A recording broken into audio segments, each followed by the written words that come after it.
I'm Vicky Linnane and welcome to Embrace Therapy podcast. I am a practicing art therapist based in Ireland. In each episode, I will interview guests from various fields of therapy and well-being with the aim to encourage healing through embracing therapy. Hello everyone and welcome to the Embrace Therapy podcast series 3. This is the first episode of this series and I'm very excited to say it's a special one. Today I will be talking with the editorial board of the beautiful online platform Polyphony. Polyphony is an online platform for creative arts therapists in Ireland and beyond to share their current research and their passions for the work that they do. It is an opportunity for us all to coexist in equal measure. We can contribute here in this space and express and represent the scenes that we work in. It is important because it is a resource for getting to know each other's work as creative arts therapists and also for highlighting what we do in the community. Joining me today is Dr. Pamela Whitaker, journal co-editor. Pamela is an art therapist and lecturer on the art therapy course at Ulster University Belfast School of Art. She was editor of the Canadian Art Therapy Association journal from 2017 to 2019. So my name is Pamela Whitaker and I am the course director for the MSc Art Psychotherapy in the Belfast School of Art. And I have been working with Maggie very closely over the past year and a half to launch Polyphony in the online form. We were very, very grateful in February 2020 to have a wonderful launch at the Dean's Hotel with poetry and performance and just artistry. So that really is what we want to promote with the journal, is really to have it a unique profile and a unique performing of arts therapies. And the representation is both for this island, but also internationally. And it's the international component that really is significant. So it's really for arts therapists in Ireland to have an impact on an international scale. So, our unique selling points, our way that we approach the arts therapies is distinct. The fact that we have a professional organization with music, drama, dance, and art therapists and expressive arts therapists is very unique internationally. And I think the collaborations that we produce with Polyphony, because everybody's equal on that Polyphony screen. So it's not like you see the most recent issue. It is this combining of voices in a kind of a simultaneous egalitarian representation, which is the meaning of Polyphony. So I think that's a unique feature as well. Thank you, Pamela. That's gorgeous insight. Thank you so much. I think next I'll go to Aisling Brennan, the chair of IACAT, the Irish Association of Creative Arts Therapists. Hi, Vicky. So I'm Aisling and I chair the Irish Association of Creative Arts Therapists, and we are delighted with the Polyphony journal and how it is a place for members and for those interested in creative arts therapists to bring their practice and their experience around creative arts therapies into words and our ability to share nationally and internationally. I've been on the editorial board for the last few years, and when it was in paperback form, one of my contributions was putting the journal into the envelopes, adding the address stamps and sending them out. So that's no longer on my list of things to do. And I suppose one thing that's been great from the journal is the workshops over the last few years from Pamela and Maggie to help people to bring themselves to print and to the journal, writing workshops and also They've done some workshops around movement and word, and also at last year's AGM, pre-AGM, a workshop around the journal as well, and how to what it involves to bring your words to print, your experience. Next, I'd like to introduce to you Dr. Maggie O'Neill. She is a researcher in the Irish Centre of Social Gerontology in the National University of Ireland, Galway. Dr. Maggie O'Neill is the journal co-editor of Polyphony. My name is Maggie O'Neill, and I've been co-editor of the journal now for several years. It must be 7 or 8 years now. And when I came on board, the journal was in its printed form, and it had already had quite a long history in different manifestations in its printed form. Our aim at the time was to encourage more academic articles for the journal, and following on from that, a couple of years ago, when Pamela came on board, we decided to move that journal online and to broaden the type of content that it contains even more, to include artistic responses, poetry, reflections, and that was under Pamela's guidance, and that's where we are now at the moment.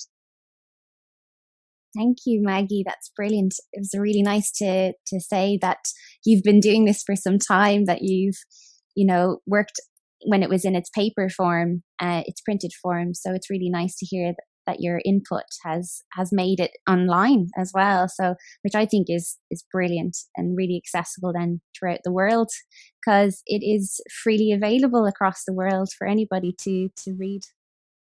Also joining us today is Ed Kuchai, former chair of the Irish Association of Creative Arts Therapists from 2018 to 2020. I'm Ed, and I was former head of department and course leader down in Cork for the art therapy course in Crawford College, and involved with ICAT over the years, and as chair pre-Aisling taking over the role. I suppose it was great in relation to those 2 years that I was there, because that coincided with moving or establishing Polyphony and kind of moving it from the paper edition to kind of an online kind of access point, really. And I think that's been a huge kind of change, really. And I think it's kind of allowed a huge opportunity for kind of those direct contributions, because I think kind of often people will get tied up with kind of like, I'm not quite ready to write something academic, and so they put it off. And I think kind of what Polyphony has done is kind of enabled kind of a vehicle which kind of takes all forms of kind of contributions, and so I think in that sense, I think it's great that I think people can use it as an encouragement to actually maybe go on to more formal kind of academic presentations, whether it's through Polyphony or kind of conferences or kind of book contributions or whatever. So I think yeah, and I think Maggie and Pamela have done an amazing job in relation to getting it established. So it's a wonderful contribution, I think, to the professional life of ICAT, because in a sense it's the vehicle for ICAT, and I think, as Pamela was saying, I think it gives that kind of international kind of staging point, and I think which is so important today, not just in kind of just presenting ourselves in a very, very good light, but I think just the kind of the importance of international collaboration, and because we are very small, and even kind of within the world altogether we're very small, so those international links and possibilities are really important. Last but not least, Alva Hines, would you like to tell us about yourself, as an expressive therapist as well, and then also as a contributor, because it'd be nice to have that perspective too. And my background is in social practice arts. I came to arts therapies through that. It was because of the work I was doing that I wanted to deepen those connections and, look at access to healing as well. So those are one of the issues that I feel we're really looking at through the journal at the moment is, that idea of diversity of practice, connection, because the connection not only for the public to see what we're doing, but for us as therapists to work together, collaborate, and just that access.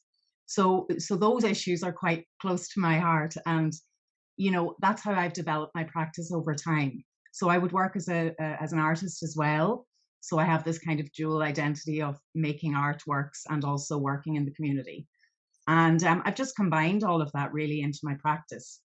So the great thing about the journal for me was I was able to submit poetry, which, was just absolutely fantastic. And to think of how it might connect with the work as an arts therapist. And now I'm in the middle of writing an article about, kind of my work online and how do I take all those aspects of my practice to an online setting. And it's been an incredible journey. And also the idea of how we could maybe really shape what research is and how it functions, in the sense that there's a lot of revision going on at the moment about, theories and practice and how they might not have always been accessible to all members of the community, for example, how histories and pasts might have influenced the work and how maybe we can look at that, the way in which arts therapies are coming into the fore in terms of medical research, but also client feedback.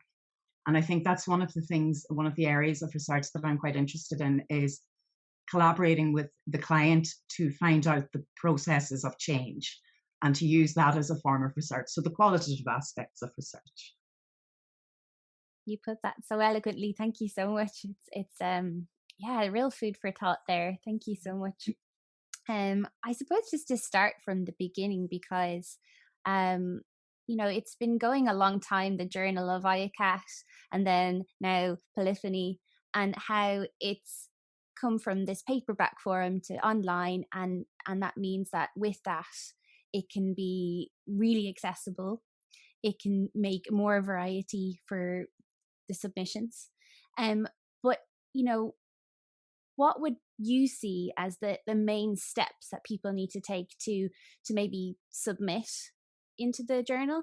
And if someone would like to jump in and answer that, that would be great. And maybe just say a little bit about kind of, I suppose, that mentoring part as well. I think that would be really nice. I think, people might not know that they do get a lot of support with submissions, and maybe that would be nice to mention.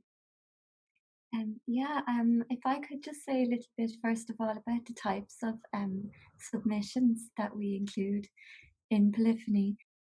We, keeping in mind the meaning of Polyphony that Pamela described, we welcome contributions in a wide range of formats, which we've loosely grouped under words, visuals, and sounds, and that's one of the huge benefits of the online platform, in that it allows us to do that. So words could include articles, reflections, poetry, reviews, survey reports, interviews. Visuals could include art, photography gallery, studio, performance, film, and songs might include music, podcasts, performance, conversations. And if anyone was to explore our site, then they'd see examples of all of those different types of contributions. And we're incredibly lucky that we've got such a supportive team on the editorial board that they've always been on hand from before the online version when we were in print up to the present to work with contributors. We've moved from peer review to more of a mentoring type of situation where members of the editorial board are willing to provide advice and support to contributors as they develop their submissions. So we really encourage anyone who's interested to take the leap. We really encourage people to get in touch with us with their ideas. And, when I think of people that would likely submit to the journal, I think of people like myself who are just, kind of 2 years into their private practice and want to, dip their toes into it a little bit. And then I also think of, me as a student and the value of reading those articles and maybe just doing a book review in some way to contribute. I'd love to know a little bit more about that side of things, how people can contribute in that way, and if anyone here has contributed from that way of being a student. I'd love to hear from you, and maybe Ed as well, if you'd like to say anything about what it's like from that perspective from the college as well. Mm. And a book review is always a nice way to start off as well. If you're looking for a way in, and what we can do is obtain a book in an area of your interest, and it's just a great way to get going. We've got a lot of interest in book reviews on Polyphony, and you can develop from that into preparing submissions then based on your own practice and your own ideas. I can add to that, Vicky. When I finished college, I did just what you mentioned. I did a book review for the journal, and I just found I was working with Maggie at the time, very supportive in bringing the book review together. So, like she said, providing the book itself from the editors, and then I was able to draft it and the review and send it to her, and she would send it back with some comments to help to enhance the review, and we would work over and back like that. So it was a nice, as well as doing the book review, it was a nice process to be part of, and really enhanced my abilities as a reviewer as well.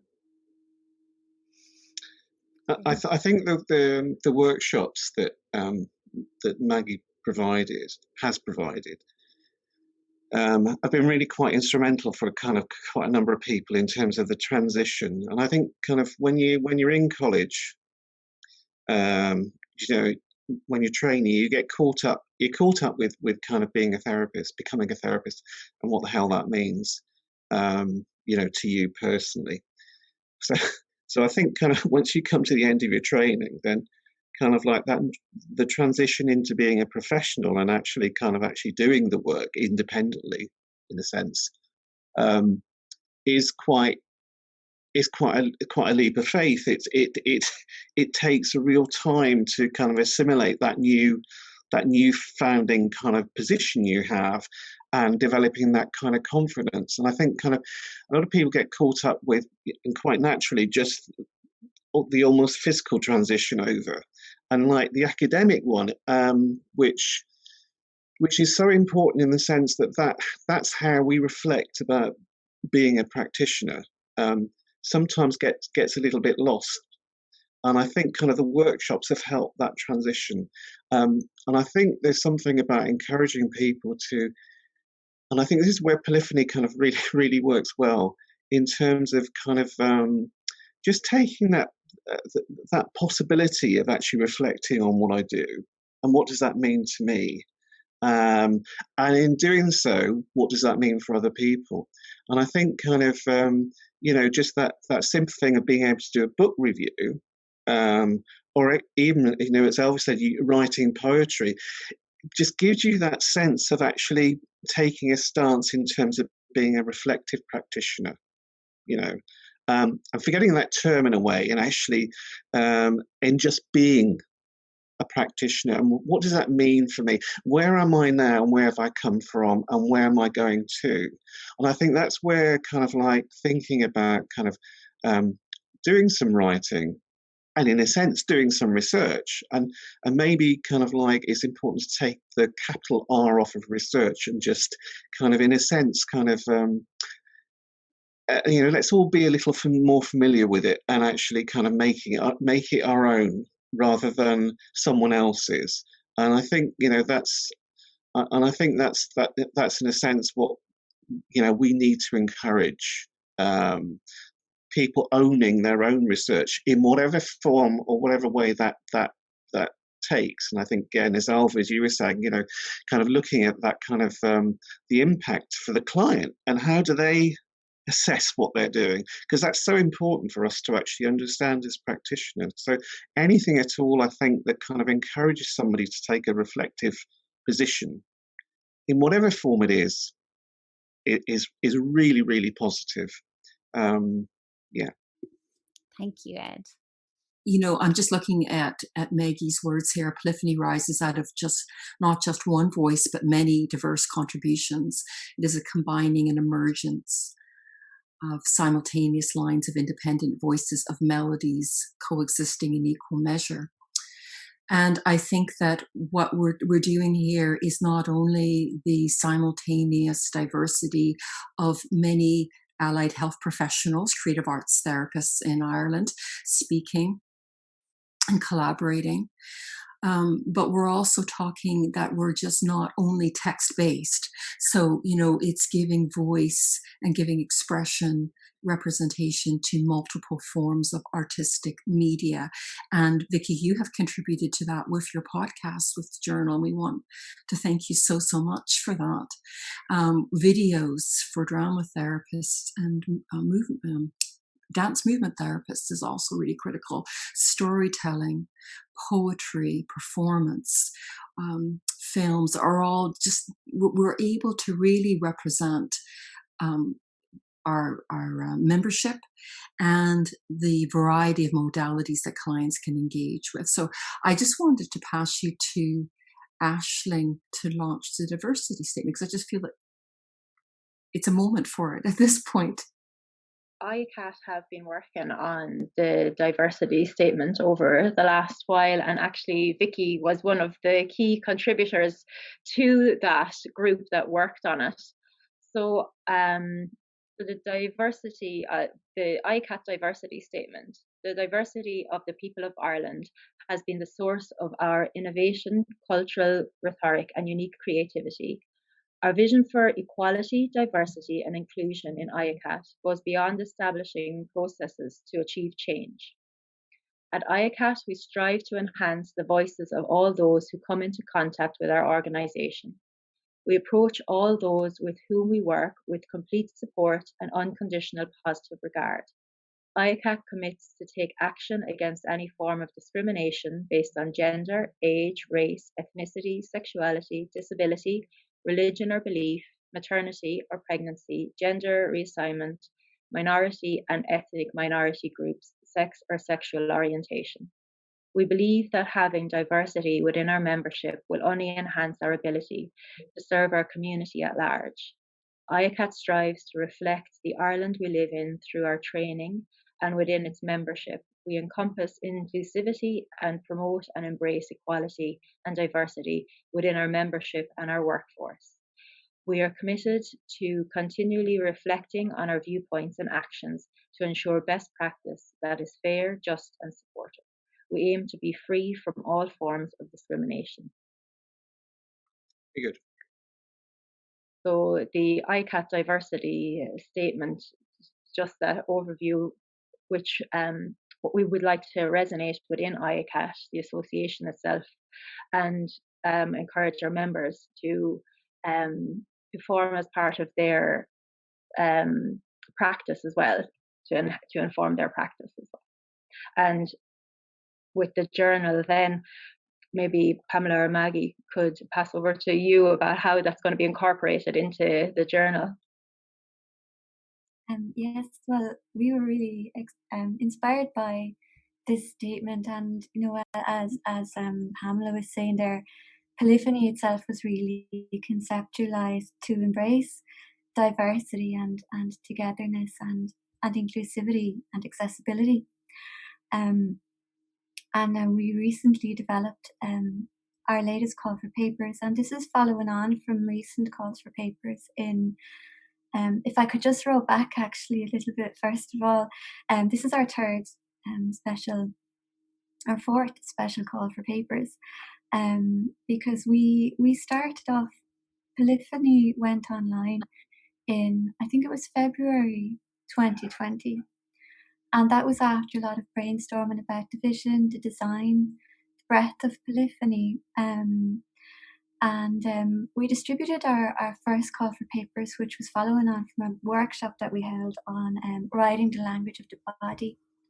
And that the outputs from that workshop comprise our first contributions. But then, as we all know, shortly following on from that, in March 2020, we were hit by COVID-19. And as a new journal online, Polyphony was one of the first journals to announce a call for submissions on the impact of the pandemic on creative arts therapies. That was our second special issue. And our third special issue then, our call following on from that, was the surge of interest in outdoor arts therapies.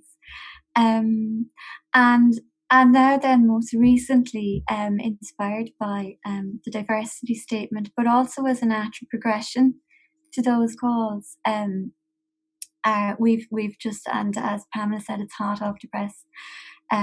We're just announcing our most recent call on diversity, equality, and inclusion in the creative arts therapy. So I might just read from it. This call seeks submissions that address variety and diversity of setting, population, and ability, and how they may influence approaches, choices, and art making in the creative arts therapies.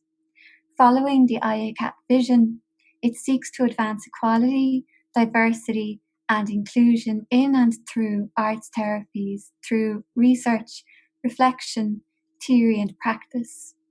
Submissions might consider identity and difference, social and cultural marginalization, imbalances of power, and how these may inform the therapeutic encounter. Contributors are encouraged to reflect on their own purposes, positions, and perspectives as arts therapists and authors. We particularly welcome initiatives that encourage client participation, which is something that Alpha was speaking about earlier, to enable their voices to be expressed, or that attend to issues of community participation, social justice, and human rights, or that address challenges of isolation and marginalization in the context of the COVID-19 pandemic. And we expect that the possibilities and experiences of online and outdoor therapy will also inform these submissions. So we're very excited about the possibilities here, and really looking forward to see, the types of work that are ongoing at the moment. Thank you so much, Maggie. I really enjoy, when you have a call out, I really enjoy wondering how I can contribute, as a podcaster. And I love that the submissions are called out, because it just gives you, oh, okay, if I do this, then I can submit, which I think is really a nice invitation. So I really enjoy that. I suppose moving on a little bit, would you like to spend some time talking about the work done by Bill Hasey, his survey? I think Bill's survey, most recent one, and he did one a few years back, and I can't remember when it was. So in a sense, this was a kind of a follow-up.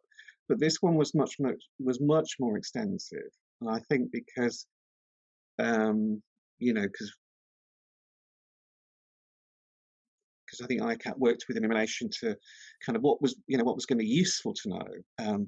I think it's been really great, because I think that potentially has benefits in relation to kind of ICAT's, our desire to get state registration, professional recognition, whatever. And there's always been something about what's the state of the arts therapies at any point in time along the way historically. And I think, although kind of, we've, there's been ICAT as a profession to bring people together. Just the nature of being human, we don't always kind of work together.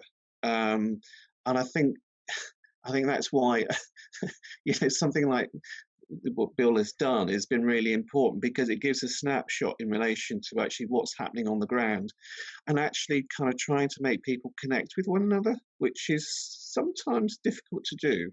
In the sense of that collaboration and that sense of professional kind of understanding of somebody else in a similar client group to me, and actually, what do I know about the work that I do, and how important that is to inform other people, so which comes back to polyphony and again. So I think kind of Bill's kind of survey has been extremely timely, and I can see it kind of happening again, I hope, so in another 4 or 5 years' time, and it's an important kind of instrument, I think, for kind of any professional group to have, and it's great that there is somebody like Bill who's willing to take the mantle of it. I know, I think he was hoping to get it published in a couple of journals, other than through Polyphony. I'm not sure whether that happened, but hopefully it did, because that's important in the sense of actually kind of giving, the external world to us an understanding of who we are, which is really important. Absolutely. It gives us a platform, isn't it, as Yeah. well? Yeah. And I think the survey was really telling, because it went into such minute details, and for any member of the public to just see it in polyphony and to kind of learn about it, or even someone who's like interested in going into it as a career, to see what the wage bracket is, even something Yeah, so I know. simple as that. Like, it was so useful in that way. But I just found it really accessible as well, because it was in polyphony, so it was great. Yeah. So yeah, things like that can be put in the journal Polyphony, and how broad that is as well. Like a survey, you probably wouldn't think it, and then it's such a perfect contribution. Yeah. I suppose we've talked about the submissions, the call outs, and our outdoor art therapy, but I'd love to hear a little bit more from Alva and how you contributed. Obviously you did the poetry, but as someone who's using the outdoors sometimes as well, um and I suppose just thinking about how that kind of side of the work is probably going to be a little bit more popular this summer with COVID as well. So I think it is an area that is going to only grow and flourish, weather permitting a lot of the time, but it's definitely an area that's going to bloom. I would really like to see the whole connection with what's now being called the other than human world kind of incorporated into all the arts therapies. And I'm really interested in the connection between and amongst arts therapies. So in terms of outdoor work, one of the adaptations I had to make in the last year was that I had to try and bring some of that into the work while working on Zoom. So it was actually brilliant for me, because I thought, what happens if we can't meet outside at all? Can I bring this kind of work into the expressive arts forms, make some connections with nature? How will the client engage with that? Will it be meaningful? So more so than, yes, we'll probably all be getting outdoors a bit more often now and thinking about doing the work. There's also that idea of, if you can't get outdoors, and of course this raises lots of issues around access again. If someone cannot go out, or for some reason is unable to, is there a way you can keep them connected with the idea of outdoor art therapy? So these are big questions that come up when you're facilitating. And I would say from what I'm writing at the moment is that it feels like it is okay, that it's good enough, that you can do that kind of work, connect with the ecosystem of your world or the ecologies that happen around you. And in fact, it has fed into the work in a very positive way for the online work. So, I'm still grappling with how all of that, how to even articulate that well. But I am, and that's speaking about client feedback, I'm now going to go to one of the long-term clients I have this week. And we're going to have a discussion about how we did those things in an online setting and what's the feedback there. And I suppose it's qualitative, but it's also reflective. And, you know, that's what I'm trying to put together now for the journal, in a sense that, yes, I want it to be an accessible service. And in the past, I've gone to people's homes, I've met them outdoors, I've met them in dusty warehouses, I've met them everywhere where they're at. So I suppose the big question is how can we take the qualities and the values and the methodologies and adapt them to all kinds of settings and all kinds of populations, you know, and meet the client where they're at and work out with them how they want to connect. And so that's pretty much where I'm at the moment. And I just really would love to see people just putting in snippets of their work on the online format as well. You know, this is a series of things I did with a client. This is the reflection on it. That would be so valuable, I think. And I know personally, when I was training, I loved reading about the accounts of the therapy itself, you know, and then coming back to your own spaces to do it and going, well, it's different. There's something different here, and how I can contribute to knowledge by reflecting on what was different, or how you had to adapt your work. I think it's just kind of worth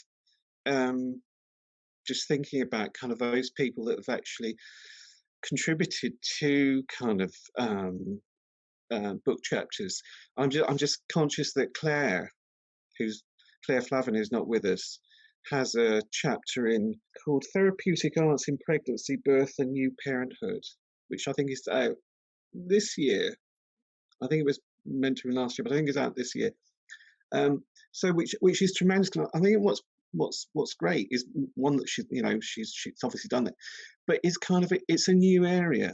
It's a new area of kind of client work, pushing that boundary that we have in terms of the different client settings that we have a role in, and I think that's really tremendous. I'm just conscious as well, kind of I think it was, I know it may have been, my brain's gone a bit, but it was maybe in about 2019. But Deirdre Niagan and Jennifer Newsom-Mahan and Megan Tracy had chapters in the International Handbook of Palliative Care and the Arts Therapies.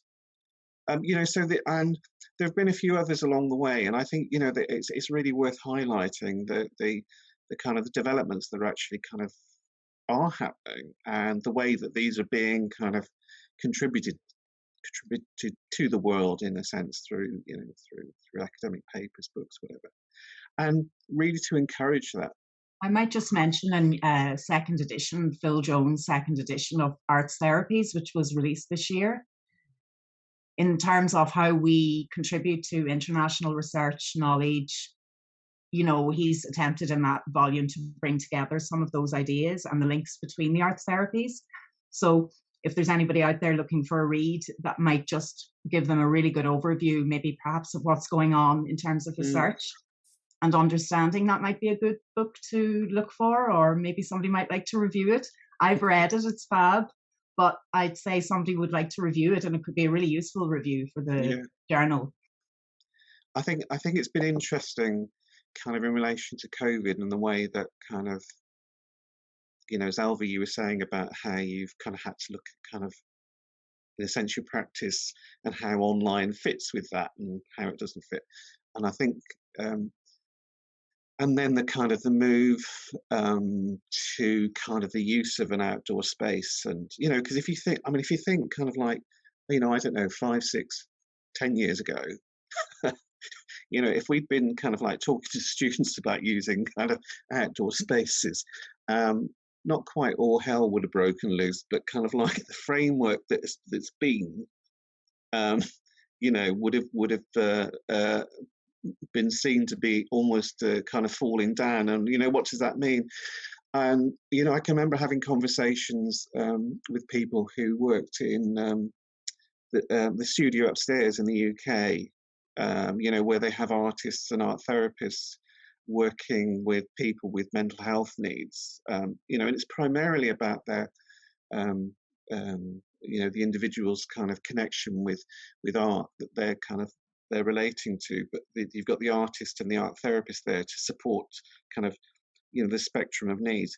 And I can remember talking to somebody then about kind of like, what happens if an individual wants to talk about something quite personal in relation to what may be affecting them in relation to the image making they're actually doing. And she said, well, we just go outside and we just walk up and down and it was kind of that pushing that sense of the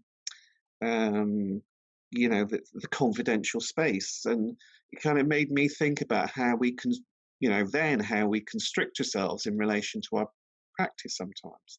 And how much kind of like almost emphasis has been on having a sink in a room, in terms of just the ability to kind of make art and how kind of that's constricted. So I think kind of where am I going with this one? It's in relation to, I think, the way that kind of the boundaries are actually being pushed, which is brilliant, but how that's connecting to maybe other forms of support that that a client may or may not get, particularly in relation to arts and health. So if we start, when we start using kind of outdoor spaces, how does that relate to other forms of support that people get who use it in a similar way? And what's different about what we do as opposed to what they do in that environment? So I think kind of this pushing of the boundaries, which kind of is inevitable and is great. Inevitably leads to kind of also kind of possibly a degree of confusion in terms of kind of what's being offered. So that kind of that communication and that understanding about why we're doing what we're doing at this particular point in time, and actually the benefits of it and the constraints of it, and the consequences of it, become really, really important. And particularly for the practitioner to actually understand the limitations and the potential of what they're doing and how that might change, maybe not so much by the environment, but in relation to the particular client that they're working with at that particular point in time. Because it's often about kind of that understanding about what's right for the client at this particular point in time, rather than this is the way that I actually kind of work. And I think what's tremendous about this is that kind of it's giving a new way, it's giving new approaches and new techniques for practitioners to work with, but it's understanding the consequences of that and when can I use it? Yeah. And just to follow up, I think that the immediacy of Polyphony is a really valuable resource in that we have a contribution that we encourage feature articles. And feature articles are, they address new ideas, interesting findings, unique approaches, innovations into creative arts therapies, whether that's in research, methods of practice, opinions, and the benefit of them over more traditional research articles is that they're short, they're only about 2,000 words. Because full attention is placed on the outcomes and discussion and the implications of the findings, and we particularly welcome articles like that. They allow researchers to explore their thoughts and ideas and insights in a less formal way, and I suppose in a more immediate way that might be traditionally allowed for. So I think it's a great resource in that regard, just to just to have an ongoing conversation, that's happening all the time about what's going on the ground. Yeah, a great conversation to be had, but also a great conversation to read. Anyone can pick that up no matter what setting. Yeah, and learn something about the differences, or it's brilliant. Thank you so much. I suppose because it's online and it's widely accessible, we can all share it as well. So promotion is even more then, because all of our members can promote the work that they do and also highlight it and address it to employers or settings, healthcare settings, or wherever they're looking at working. And it's, showing the benefits of it as well, and it's widely, all the ranges, all the mediums of creative arts therapists, they're there, and it's great to show all the benefits of it, and the promotion of the work that we do. That's a very important point, Vicky. And we are talking about the promotion of ICAT and our members, but also for our members who have their own social media platforms and websites. It's very easy to share that link of their article. And even when you were talking about the survey of ICAT and Bill's work and the statistics that he has represented and put together for us really beautifully, that can be shared and accessed and also, be used on multiple social media platforms. So this, I think, is really, really important. And I think I want to highlight the work of Rosemary McGarry, who's our administrator at ICAT. And she has highlighted many articles on ICAT social media, which I'm very, very grateful for. And I know Maggie is as well. So there's a portability to those articles. They're open access. They're there for everyone, and they're there for service users of arts therapies as well. So they can enhance a contributor's professional portrait. Absolutely. And, it's unique in that way. There's not many in the world that I know of that are freely accessible to everybody. And I suppose it just poses the question, why keep it just for us? Why not for the whole public, like everybody to see the work? I think it just promotes that recognition that we all want. I just wanted to quickly say that there's a lot of really good stuff on there at the minute.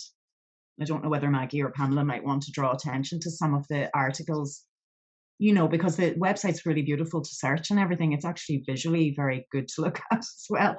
I feel I get put to a lovely sigh when I come to it. I'm like, oh, that's nice, and it's very accessible. But there's lots on there, and stuff that maybe might inspire people in terms of structure and approach and whatever. So maybe I don't know whether either of you two might have some that are springing up there as I speak.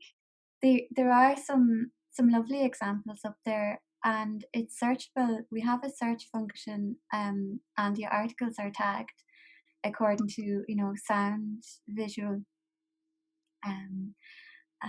so you can explore the site, and you will come across submissions for the different calls for contributions that we've announced. And I suppose recently, in terms of COVID-19, we had so many really fascinating contributions about, just some examples are to Zoom or not to Zoom in COVID-19, a conversation piece.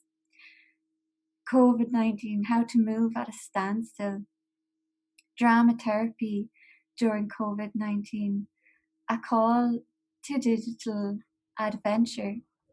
And there's one in particular example that stands out for me, that really shows what Polyphony offers as a platform. Music therapists Ian Leslie and Tommy Hayes, as a response to the crisis, they considered offering something similar to but different from the many live performances that were given by musicians from their homes worldwide. And with this in mind, they produced an experimental music therapy video. And due to the design of Polyphony, we can view not only the video, but we can read the author's discussion of their preparation and their process behind the video. Yeah, I have the title here, From Silence into a Musical Space, COVID-19 Engaged Music Listening. And there's a wonderful video included in that article of this really innovative practice of engaged listening. And just to follow on from Maggie, they were two members of ICAT who were the first to respond to our call out for adapted practice with the COVID-19 pandemic. So just to, thank you, Maggie, for acknowledging them. There, I think the thing about the whole journal is you can very quickly find so many gems of articles because it's so visual. Mm. We are very much arts-based, promoting the artistic practice, the artistic identities of our members, as opposed to a text-based article. Maybe there's one or two images. To me, Polyphony is an art form within itself. And I think that is something that's very distinctive about how we're promoting our members in ICAT. There are some stunning images up there. If you go into visuals, we have an art gallery function where we can display members' artwork. So, for example, one of the first contributions that we included was by Sheila Richardson, and it was called Heterotopia's Imaginative Spaces.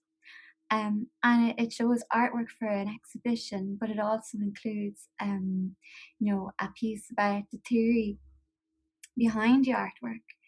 And similarly, we have an exhibition called Beyond Form, an exhibition of paintings by Derville Cannon. And, on this one, you can see not only the artwork and, read about what inspired it, how it came about, and the process of exhibiting the artwork. But you can also read a response. There's a poetic response to a member of the public. It was a member of the public, their experience of encountering that work. And so it's fascinating, because we're seeing the interaction on multiple levels.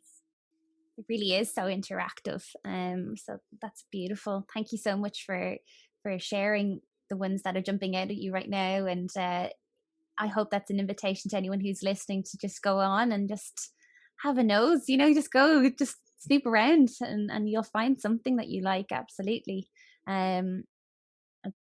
I thank you so much for taking some time out this morning and having a chat with me. Promoting the work that we do is integral. It brings value and it brings recognition, and we all deserve that in Ireland, especially because we are still not registered. So I think it's great that we can promote the work that we do until the day that we can say that we're state registered. And then, what will happen then? Watch this space. So thank you all so much. Thank you, Maggie O'Neill, Dr. Pamela Whitaker. Thank you to Aisling Brennan, who had to just leave us there a minute ago. And thank you to Ed Kuchai, and thank you, Elva Hines. Thank you all very much for coming and spending time to chat today. Thank you, Vicky. Thanks, Vicky. Thanks for giving us the opportunity. Pleasure. Thank you, Vicky. Thank you very much. Thank you, Vicky.